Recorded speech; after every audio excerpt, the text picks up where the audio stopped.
halkani waa deegaanka Huguuf ee ka tirsan degmada Gabegobo ee gobolka Togdheer waxayna qiyaas ahaan 90 kiiloomitir dhinaca waqooyi ka xigtaa magaalada Burco dadka degan deegaankan Huguuf iyo Dowga Miriye oo gaadhaya ilaa 1000 qoys ayaa goodan ku jira bilihii u dambeeyay kadib markii roobabkii duufaanka ay dhagxan ku soo rideen wadada loo maro deegaankaasi oo hoos marta Dowga halista ah ee loo yaqaan Miriye sidoo kale dadka deegaankan way noo suurta gashay inaanu gaadh waxay si weyn uga cabanayaan caafimaad darro iyo waxbarasho la'aan waxaana odayaasha deegaanka iyo cuqaal ay ugu baaqeen xukuumadda Soomaaliland inay ka saarto goodoonka ay ku jiraan oo ay gurmad degdeg ah u fidiso dadkaasi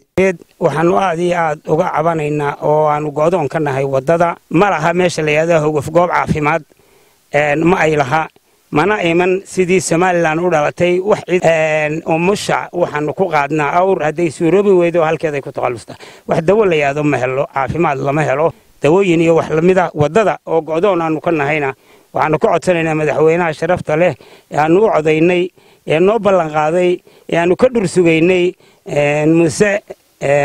Muuse Biixi Cabdi inuu wax nagala qabto wadadaas oo aanu goodoon ku noqonay oo aad iyo aad aanu dhib inooga haysato waa naga go'antahay wadadu waa Miriye 4 bilood gaari nooma soo marin ay degdeg wax noola qabtaan oo dumarka iyaga umula kuwa foosha kuwa dhaawaca ah waxa lagu qaadaa awr malihin ambalaas malihin dhakhtar malihin dhexmara dawladdu inay wax nala qabato oo si wacan nooga taageerto dhibaatooyinka badan caruurtu wax nooma dhigato daraadeed dowgaasi wuxuu naasay sheegan deegaanku muddo 5 bilood ku dhow roobabka ayaa xidhay wax gurmadana ma helin sida daraadeed baaqan maanta halkan u nimaad dirina wax weeye wax ku saabsan yahay madaxweynaha u dirayna wasaaradda daaqiliga u dirayna waxaan u dirayna wasaaradda waxbarashada waxaan u dirayna caafimaadka in dadka u baahan yihiin gurmad xaq walba ah in loo fud waxaan markaa baaq u diraynaa oo aan soo jeedinaa ka codsanaynaa madaxweynaha in dadka wax qabadka ugu horeeya lagu daro in wadada loo furo in waxbarashada loo furo in caafimaadka loo furo in la badbaadiyo nafaha go'aya umulaha iyo caruuraha urka ay ku sidaan dhalanaya in la badbaadiyo inta u dhaxaysa wadada isku xidhay Gabegobo iyo maartay ugu Dowga Miriye maartay aad u cadiman adka arkaysa maartay kamarda marka maartay ka muuqato sida taamaan binaadamo mari karin gaadaan mari karin